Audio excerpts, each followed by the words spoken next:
پیارے ناظرین، آپ کو بے دردی میں کی جانے والی کرامات پر ان غلطیوں کو ترجیح دینی چاہیے جن میں مروت کی پاسداری رہے۔ کئی لوگ ہیں جو بڑے بڑے کام کر سکتے ہیں، مگر چھوٹے چھوٹے کاموں کی توفیق کچھ ہی لوگوں کے حصے میں آتی ہے۔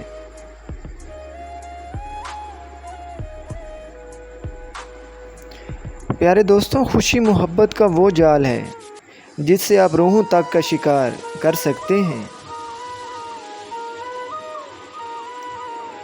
بھیانک ترین غربت تنہائی اور نہ چاہے جانے کا احساس ہے۔ ہمدردی کے الفاظ چھوٹے ضرور ہوتے ہیں، مگر ان کی گونج لامتناہی ہوتی ہے۔ پیارے دوستوں، خدا تم سے صرف کوشش کرنے کا تقاضا کرتا ہے، نہ کہ کامیاب ہونے کا۔ امن کی شروعات ایک مسکراہٹ سے ہوتی ہے۔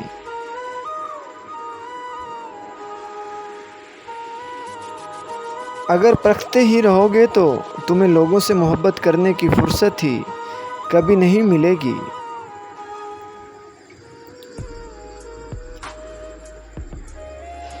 جب مدر ٹریسا کو نوبل انعام ملا تو ان سے پوچھا گیا کہ ہم عالمی امن کو فروغ دینے کے لیے کیا کر سکتے ہیں۔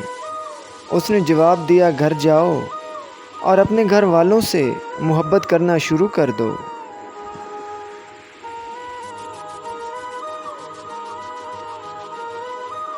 آج کی سب سے بڑی بیماری کینسر نہیں ہے، بلکہ ناپسندیدہ ہونے کا احساس ہے۔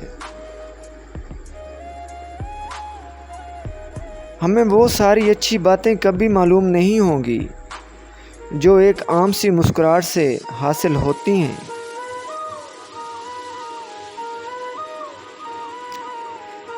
پیار کا آغاز قریب ترین یعنی گھر والوں کی دیکھ بھال سے ہوتا ہے۔ کچھ بھی ہو جائے آپ نے گھبرانا نہیں، سب کچھ گزر جاتا ہے، صبر سے ہر چیز حاصل ہو سکتی ہے۔ خاموشی ہمیں کسی چیز کو دیکھنے کا ایک نیا طریقہ دیتی ہے۔ خوشی کی کوئی کنجی نہیں ہے، دروازہ ہمیشہ کھلا ہے۔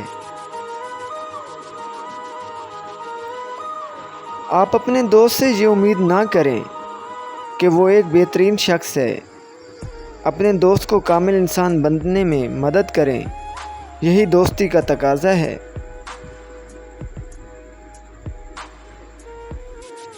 روٹی کی بھوک کے مقابلے میں محبت کی بھوک کو دور کرنا زیادہ مشکل ہوتا ہے۔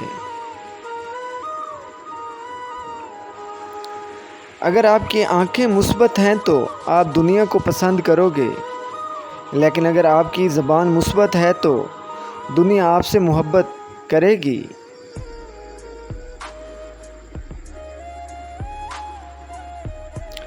اگر آپ وہ چیز دیتے ہیں جس کی آپ کو ضرورت نہیں تو وہ دینے میں نہیں آتی۔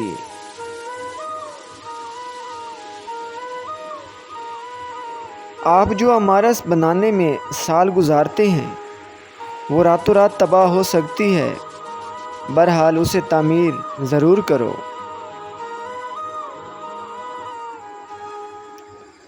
سخت اور خود غرض ہونا آسان ہے، لیکن ہمیں بہتر چیزوں کے لیے پیدا کیا گیا ہے۔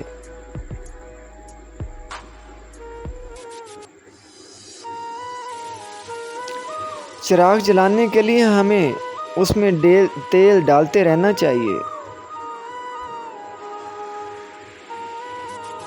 مجھے تبھی غصہ آتا ہے جب میں دیکھتی ہوں کہ لوگ ایسی چیزیں پھینک دیتے ہیں جو ہم استعمال کر سکتے ہیں۔